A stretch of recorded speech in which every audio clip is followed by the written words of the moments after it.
बिहार के चुनावी जंग में आज दूसरी बार प्रधानमंत्री नरेंद्र मोदी उतरे और कुछ दिन पहले कर्पूरी ग्राम से उन्होंने शंखनाद किया था और आज मुजफ्फरपुर और छपरा में रैली को संबोधित किया। इस दौरान प्रधानमंत्री नरेंद्र मोदी ने आरजेडी कांग्रेस पर जोरदार हमला किया और आज रैली में प्रधानमंत्री मोदी पूरी तरीके से अलग ही रंग में नजर आए। एक एक करके महागठबंधन को घेरा।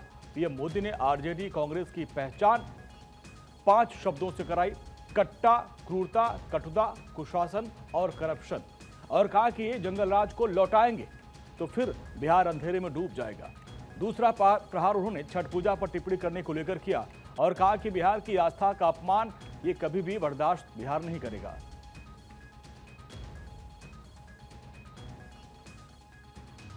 आरजेडी और कांग्रेस वालों की पहचान 5 चीजों से है। अगर मेरी बात सच लगे तो मुझे आपका अनुमोदन चाहिए, मुझे आपका साथ चाहिए। मैं 5 शब्दों में उनके कारनामों की कथा कहना चाहता हूं। ये 5 शब्द कौन से हैं? कट्टा है कि नहीं है? कट्टा। क्रूरता है कि नहीं है? कटुता है कि नहीं है? कुशासन है कि नहीं है? करप्शन। आपने देखा है, ये आपका बेटा तो छठी मैया का जय जयकार दुनिया में कराने में लगा है। दूसरी तरफ ये कांग्रेस और ये आरजेडी के लोग क्या कर रहे हैं? छठी मैया का अपमान कर रहे हैं। कैसी बेशर्मी से बोल रहे हैं। उनके लिए तो छठी मैया की पूजा एक ड्रामा है, नौटंकी है। ये हर उस व्यक्ति का अपमान है जो छठी मैया में श्रद्धा रखता है। मोदी ने एनडीए के लिए हुंकार भरी और जनसभा में कहा कि एक बार फिर एनडीए सरकार बिहार को विकसित, सुरक्षित और समृद्ध बनाएंगे। रैली स्थल पर जनता का जोश चरम पर था। तालियां, नारे, मोदी मोदी की गूंज यहां सुनाई दी। पीएम मोदी के साथ साथ पक्ष और विपक्ष के तमाम दिग्गज आज बिहार में हैं। गृह मंत्री अमित शाह ने आज लखीसराय में कई जगहों पर रैली की और वहीं लोकसभा में नेता प्रतिपक्ष राहुल गांधी ने भी लगातार दूसरे दिन चुनावी रैली की और इस दौरान वो बीजेपी और एनडीए पर हमलावर नजर आए। लेकिन इस दौरान प्रधानमंत्री नरेंद्र मोदी ने आज एक बार फिर से जंगल राज के कुशासन को गिनाया और साथ साथ राहुल गांधी पर भी उन्होंने जोरदार हमला किया, जोरदार पलटवार किया। राहुल गांधी ने छठ पर्व को लेकर जिस तरीके से बयान दिया था उसको मुद्दा बना दिया प्रधानमंत्री नरेंद्र मोदी ने। उन्होंने कहा कि ये छठ पर्व का अपमान कर रहे हैं और इन्हें छठ मैया और लोगों की भावनाओं की कोई कद्र नहीं है। और साथ साथ उन्होंने 5 शब्दों से आरजेडी के जंगल राज को परिभाषित किया: कट्टा, क्रूरता, कटुता, कुशासन, करप्शन। तो इसके जरिए प्रधानमंत्री नरेंद्र मोदी आज हमलावर है। इसके पहले जब उन्होंने चुनावी शंखनाद की थी तो जननायक कर्पूरी ठाकुर के गांव पहुंचे थे, उनको नमन किया था कर्पूरी ग्राम, और वहां से अपने बिहार के चुनावी प्रचार का शंखनाद किया था। आज दूसरे दिन उन्होंने कई जगहों पर आज चुनावी जनसभा को संबोधित किया। मुजफ्फरपुर में वो जंगल राज पर हमलावर रहे। उन्होंने कहा कि अगर इनकी सरकार बनती है तो एक बार फिर से ये जंगल राज में ले जाएंगे, बिहार को अंधेरे में ले जाएंगे और एनडीए की सरकार बनेगी तो यहाँ पर सुशासन और विकास होगा और विकसित बिहार को बनाना ये एनडीए का लक्ष्य है। राहुल गांधी ने जिस तरीके से प्रधानमंत्री मोदी के ऊपर बयान दिया था, कटाक्ष किया था कि वो वोट के लिए कुछ भी कर सकते हैं, नाच भी सकते हैं अगर आप कहोगे, और साथ साथ छठ पूजा को लेकर भी जो प्रधानमंत्री मोदी का कार्यक्रम था उस पर कटाक्ष किया था। तो अब इसको भी मुद्दा बना दिया गया। अब उनके खिलाफ एफआईआर भी दर्ज करा दी गई है, केस दर्ज कर लिया गया है और अब ये जो चुनावी जंग है और ही रोचक होती जा रही है। और हमारे पॉलिटिकल एडिटर अदिति नागर हमारे साथ है। अदिति, प्रधानमंत्री मोदी जब पहली बार गए थे तो कर्पूरी ग्राम गए तो उस पर हम लोगों ने चर्चा की थी कि वहां से क्या मैसेज दिया, लेकिन आज राहुल गांधी ने एक बार फिर बैठे बिठाए मुद्दा पकड़ा दिया। छठ महापर्व को एक बड़ा, चूंकि बिहार का सेंटिमेंट है, उसको मुद्दा बना दिया प्रधानमंत्री मोदी ने।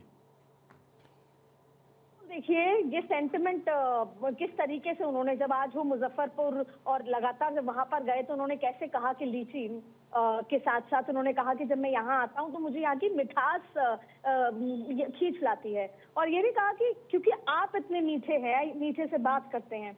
और आपको मैं एक बार इस बात को स्टॉप करके ये बताना चाहूंगी कि आप पुराने जितने भी चुनाव देख लीजिए, स्टेप बाय स्टेप बीजेपी की तैयारी होती है, और यही वो तैयारी है जो उनको चुनाव में हमेशा आगे करती है। हम अक्सर इस बात का जिक्र करते हैं कि उनका एक वोट बैंक है जो हिंदुत्व वाला वोट बैंक है, वो परमानेंट उनका वोट बैंक है, फिर उनका एक लाभार्थी वोट बैंक है, फिर उनका एक नियो नेशनलिज्म वाला वोट बैंक है जो ये कहता है कि भारत देश को यहाँ से यहाँ दुनिया में पहुंचा दिया। फिर इसके साथ साथ उनका कार्यकर्ता है जो जमीन में काम करते हैं, लेकिन इसके साथ साथ उनके पास स्ट्रैटेजी है। कैसे? आप देखिए, जब बिहार चुनाव शुरू हुआ किस तरीके से सबसे पहले तो टिकट वितरण को लेकर इतना खींचतान होने के बाद भी अब सब शांति है, ये नहीं पता लगने दिया कि कोई खींचतान रही है। दूसरी बड़ी बात है, टिकट किसकी कटेगी, कोई आपको नाराज प्रत्याशी नजर नहीं आ रहे जिनकी टिकट कटी है, कुछ ऐसा स्थिति है। दूसरी बात है, फिर ग्राउंड पे एक फीडबैक रिसर्च होता है कि लोग आखिरकार त्रस्त किससे हैं। अब आप देखिए कि जिस तरीके से छठ एक वहां का सेंटिमेंट है और अभी छठ निकली है, उस समय ये बताना कि राहुल गांधी ने छठ का जो है अपमान किया, फिर ये याद दिलाना कि कर्नाटक और तेलंगाना की सरकार जो है वहां तो ये कहा जाता है कि बिहारियों को बाहर भेजिए, साथ में ये भी कहा जाता है कि किस तरीके से जो पंजाब की सरकार, जब पंजाब में कांग्रेस की सरकार थी और मंच पे प्रियंका गांधी बैठी हुई थी, प्रधानमंत्री ने अपने मुंह से कहा कि उन्होंने सरकार, पंजाब की मुख्यमंत्री ने कहा कांग्रेस के कि मैं बिहारियों को पंजाब में घुसने नहीं दूंगा। तो इस तरह की भावना वो बिहारियों के लिए रखते हैं और फिर वोट मांगने आ जाते हैं। उन्होंने ये भी कहा कि उनका मैनिफेस्टो नहीं है, कोई ये घोषणा पत्र नहीं है, ये रेट कार्ड है और इस रेट पे वो आपसे आपका वोट लेना चाहते हैं। और फिर छठ की बात कहना, और फिर वो 4K कट्टा, आप देखिए, याद दिलाता है जंगल राज का। कटुता, किस तरीके से गाली गलौज वाला मंच का भी जिक्र किया उन्होंने, फिर बिहारियों को गाली देने का भी जिक्र किया उन्होंने, और जो 5K उन्होंने बोला, जैसे आप स्क्रीन पे दिखा रहे हैं, कट्टा, क्रूरता, कटुता, कुशासन और करप्शन। अच्छा, इसमें 3K तो जाहिर तौर पे जंगल राज को टोटल रिलेट करते हैं, और फिर क्रूरता और कटुता को कहीं ना कहीं कांग्रेस से जोड़ के देखा गया है कि इग्नोरेंट है, गांधी परिवार का चलता है। तो किस तरीके से, तो इनोवेशन समझिए आप, इसके पीछे का फीडबैक और इसके पीछे का रिसर्च मैकेनिज्म समझिए कि जनता से आपको कनेक्ट कैसे होना है। अब देखिए, आप 20 साल से सत्ता में हैं, आपके पास नया क्या है? अगर आप, जैसे रेखा गुप्ता ने जाके ये कहा कि बिहार का विकास नहीं हो पाया, तो लोगों ने सवाल किए कि विकास आपने नहीं किया। इसलिए नरेंद्र मोदी को ये पता है, अमित शाह को, जेपी नड्डा को ये पता है कि 20 साल में सत्ता रहने के बाद, एंटी इनकम्बेंसी होने के बाद ऐसा क्या कहा जाए जिससे आप लोगों से कनेक्ट हो सके। हाँ, और अदिति देखिए, क्या लग रहा था कि क्या बीजेपी वालों को, एनडीए वालों को राहुल गांधी का इंतजार था क्या? क्योंकि हम देख रहे थे वहां की जो लड़ाई थी वो तेजस्वी बनाम नीतीश कुमार की हो रही थी, लेकिन राहुल गांधी के एंट्री के बाद जैसे उन्होंने सीधे सीधे प्रधानमंत्री पर हमला बोला, क्या अब ये जो लड़ाई पीएम बनाम राहुल गांधी हो जाएगी और ये एनडीए की रणनीति थी कि राहुल गांधी आए, कुछ ऐसा करे, इसके बाद ये लड़ाई प्रधानमंत्री के चेहरे पर लड़ी जाए?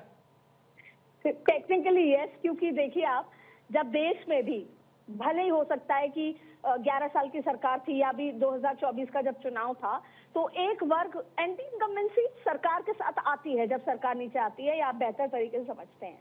और जैसे जैसे 10 साल की सरकार पूरी हुई, एक वर्ग में एंटी इनकम्बेंसी थी, लेकिन प्रॉब्लम क्या थी? विकल्प नहीं है। नरेंद्र मोदी का जो स्ट्रेचर है, उस तरीके का स्ट्रेचर अभी किसी और पॉलिटिकल पार्टी के, किसी और नेता का नहीं है, और यही वजह है कि नरेंद्र मोदी का विकल्प ना होते हुए अंततः वही हिंदुत्व, वही नियो कैपिटलिज्म, नियो नेशनलिज्म, इन सब मुद्दों पर नरेंद्र मोदी को ही वोट पड़ते हैं। लाभार्थी कहते हैं और किसी ने कुछ किया नहीं किया, और इसी वजह से दिल्ली में सरकार बनी कि भाई जो नरेंद्र मोदी कहेंगे वो करके रखेंगे। तो वजह यह है कि जब जब भी बीजेपी रीजनल में उतरती है तो वो कोशिश करती है कि नेशनल मुद्दे लेकर आए, वो कोशिश करती है कि क्योंकि रीजनल पार्टियों के मुद्दों में फंसते ही जाहिर तौर पे बीजेपी कई बार अटकती है, खासतौर पे साउथ का जिक्र कर लें, कुछ रीजनल जगहों का। लेकिन जब आपकी लड़ाई राहुल वर्सेस मोदी हो जाएगी तो वो एक नेशनल पर्सपेक्टिव वाला माहौल बन जाता है, और उसमें जाहिर तौर पे तराजू में राहुल गांधी उस तरीके से नहीं आ पाते और नरेंद्र मोदी का पलड़ा भारी हो जाता है। और राहुल गांधी भी पहले इनिशियली जब तेजस्वी को सीएम अनाउंस नहीं किया जा रहा था सॉरी, उसका भी मुद्दा यही था कि वो चाहते थे जैसे ही अगर नीतीश वर्सेस तेजस्वी हो जाएगा तो वही जंगल राज का जिक्र आएगा और वही बातें होंगी कि नीतीश के आने के बाद कम से कम महिलाएं सुरक्षित हुई, नीतीश के आने के बाद कम से कम सड़कें बनी, इसलिए नहीं चाहते थे। और फिर नीतीश कुमार के लिए ये एजेंडा जब अनाउंस कर दिया तो ये एजेंडा किया कि नीतीश कुमार तो केवल रिमोट है, रिमोट कंट्रोल तो नरेंद्र मोदी के पास है।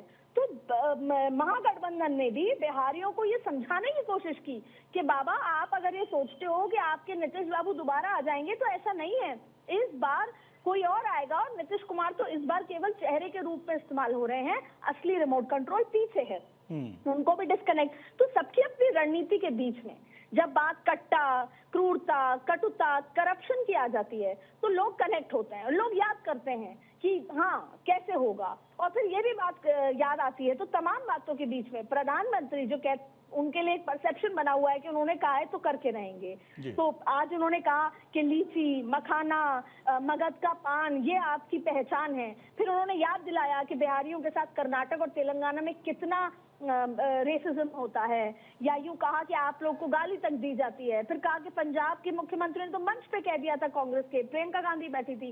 तो ये हर एक वो बात है जिससे लोगों को ये लगता है कि हाँ हमारा सम्मान तो है नहीं, कांग्रेस ने तो कर्नाटक में अपनी सरकार में सम्मान नहीं कराया, दूसरी जगह नहीं कराया।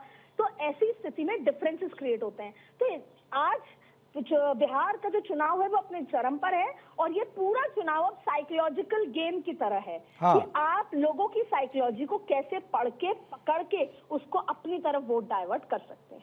और अभी देखिए तेजस्वी यादव मुद्दों को उठा रहे हैं, उन्होंने बेरोजगारी का मुद्दा उठाया।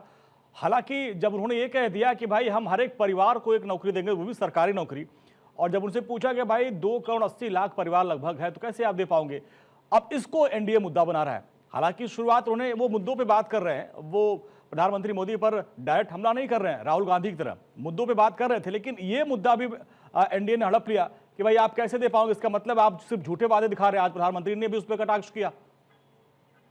जहां तक अब आज की तारीख में आप जनता को सिर्फ बोल के वादों से नहीं बहला फुसला सकते, और बहुत अगर मैं साफ शब्दों में कहूं तो जनता मूर्ख नहीं है।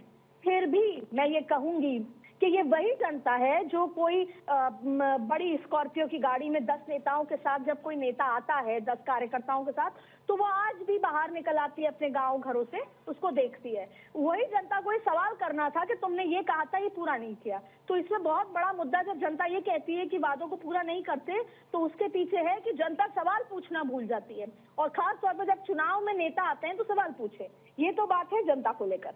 लेकिन आप देखिए, ये किसी भी आम व्यक्ति को समझ आ जाएगा कि जब देश में 3 करोड़ नौकरियां संभव नहीं है आंकड़ों के लिहाज से, आप या मैं कह रहे हैं इसलिए नहीं, आप आंकड़ों में देख लीजिए, देश में भी बहुत हद हो जाए तो 1 करोड़ नौकरी दी जा सकती है बस। तो आप बिहार में 1 करोड़ कैसे दे देंगे? सिर्फ इससे कि आप डिप्टी सीएम बने और आपने 10 लाख नौकरियों का एक बात कही थी, आपकी भले ही मंशा हो, चलिए आपकी मंशा पर कोई सवाल नहीं है, पर क्या ये जमीनी स्तर पर संभव है? और फिर दूसरी बात है कि बिहार के ऊपर कितना डेट है। आप सत्ता में आएंगे, आप सब कुछ तो मुफ्त देंगे, आप 30,000 रुपए महिलाओं को 12 महीने खाते में देंगे, आप 30-35 हजार की जीविका दीदी को नौकरियां देंगे, आप सरकारी नौकरियां देंगे, तो सरकार का खजाना कहाँ है इतना? तो जमीनी हकीकत ये नहीं है, इतनी जॉब जनरेट नहीं हो सकती, और अगर हो सकती है, चलिए हम आंख बंद करके मान भी लेते हैं, ये इस मुद्दे को लपका बीजेपी ने। और अभी तो कल सुबह 9:30 बजे मजा आएगा कि किस तरीके का मैनिफेस्टो, क्योंकि आप देखिए बीजेपी ने चुनाव प्रचार में एक लीड लेने की कोशिश की है इन सारे जुमलों के साथ, एक्सपोज करने के साथ। तो अब कल कौन कौन से वादे होंगे जो कल बीजेपी। आदित्य, लंबे समय से आप जो है सारे सियासत देखते हैं, 2020 में तेजस्वी ने 10 लाख नौकरी का वादा किया था, अब ऐसी क्या गुणागणित या किसने सलाह दे दिया कि कह दिया भाई हर परिवार को नौकरी देंगे? आखिर इसके पीछे की क्या रणनीति है कि आखिर इस तरह का उनको वादा करना पड़ा? ये सिर्फ एक वही साइकोलॉजिकल अंडरस्टैंडिंग है। आप देखिए बिहार तो पर्टिकुलरली वो राज्य है, भले ही आप नॉर्थ के कुछ राज्य छोड़ दें, लेकिन एक समय यही सपना था कि बच्चा सरकारी नौकरी करे। बात शादी की भी होती है तो ये होता है कि जैसे ही लड़का सरकारी नौकरी में है, जाहिर तौर पे वो एक बात बदल जाती है। सरकारी नौकरी की बात अलग है, चाहे वो कोई भी स्केल की हो। तो ये खास तौर पे बिहारी क्यों इतना जो देश हम बात करते हैं कि हम बिहारियों को कुछ भी कहेंगे और वो मान लेंगे, हम भूल जाते हैं कि वही बिहारी हैं जिनके यहाँ एक परसेंटेज के लिहाज से बड़ी संख्या में देश चलाने वाले ब्यूरोक्रेट्स बिहार से आते थे जी। तो इनको बेहतर तरीके से गुणाभास पता है, इनको बेहतर तरीके से पता है। तो क्योंकि सरकारी नौकरियां नहीं थी, क्योंकि बहुत आभास था, तो लोगों ने पढ़ाई करके इस तरह की चीज करी।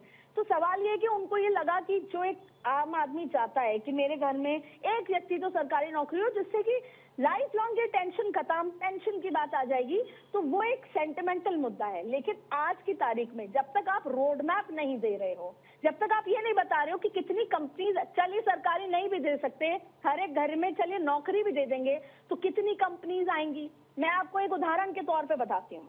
आज आप मखाना लेने जाएंगे, मैं तो प्राइवेट बात कर रही हूँ, और ये कोई बात पॉलिटिकल नहीं है। एज ए पत्रकार मैं तेजस्वी जी से पूछना चाहती हूँ कि आप दिल्ली में आज आप जाएं और आप मखाना लीजिए 1 किलो, आपको 1800 से 2000 किलो का वो पूरा पैकेट मिलेगा आपको।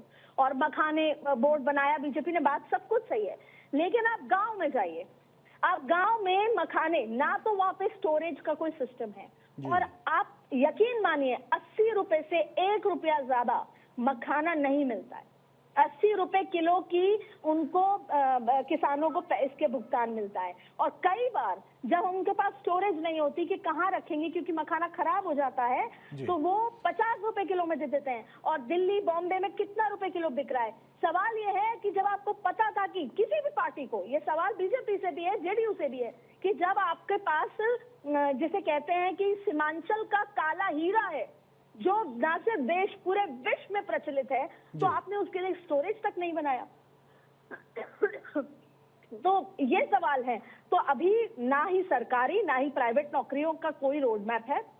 लेकिन यहाँ पर पॉज लेके मैं कहूंगी, कल क्या वादे होते हैं, कितने जमीनी वादे होते हैं, कितने प्रैक्टिकल वादे होते हैं बीजेपी जेडीयू की तरफ से, वो भी देखना होगा। लेकिन ये तय है, ईबीसी और महिलाओं के लिए यहाँ पर बम्पर कल कुछ अनाउंस होने जा रहा है। मतलब ये कहा जा रहा है कि जो महिला वोट बैंक है, नीतीश कुमार के साथ जुड़ी रहती थी, महिला वोट बैंक में सिर लगाने की कवायद तेजस्वी यादव कर रहे हैं।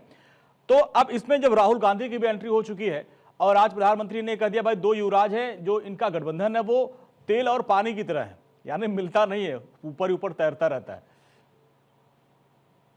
तो देखिए, ये तो इसलिए भी कहा जाता है कि आपने याद होगा कि मैं कवर करने गई थी बैंगलोर, पटना और खास तौर पे मुंबई की वो बैठक जिसमें इंडिया गठबंधन कहा था, और उससे बहुत कंट्रोवर्सी हुई थी कि इंडिया नहीं इंडी गठबंधन है।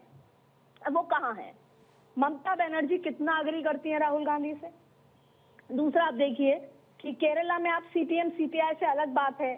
फिर आप आम आदमी पार्टी के साथ देखिए, आम आदमी पार्टी ने तो कांग्रेस का बड़ा नुकसान गुजरात में किया, फिर कांग्रेस से बड़ा नुकसान आम आदमी पार्टी का दिल्ली में कर दिया। इसे गठबंधन कहा जाएगा? सवाल ये है कि कहीं ना कहीं बीजेपी ये पोर्ट्रे करना चाहती है कि वहां 2 गठबंधन हैं। जी। उस गठबंधन पे विश्वास कीजिए जो आपस में एकजुट हैं। इसीलिए आपने देखा कि कई बार बिहार चुनाव से 6 महीने पहले से बीजेपी एकजुटता नजर दिखा रही थी।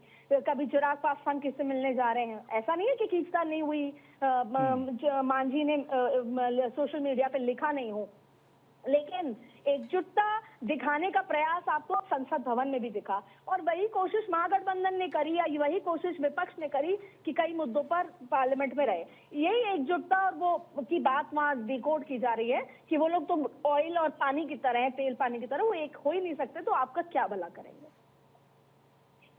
जी अदिति, बहुत बहुत शुक्रिया इस पूरी बातचीत के लिए। तो देखिए, बिहार की जो जंग है वो दिलचस्प होती जा रही है। अदिति बता रही थी किस तरीके से प्रधानमंत्री मोदी ने मुद्दे वहां पे छोड़ दिए, छठ और जंगल राज, यानी छठ का अपमान और जंगल राज की याद दिलाते हुए वो कह रहे हैं कि एक बार फिर से एनडीए की सरकार। और उधर तेजस्वी यादव राहुल गांधी कह रहे हैं भाई हमारे पास तो सीएम उम्मीदवार है, तेजस्वी यादव आपके पास कौन है? तो दोनों तरफ से वार पलटवार का दौर जारी है।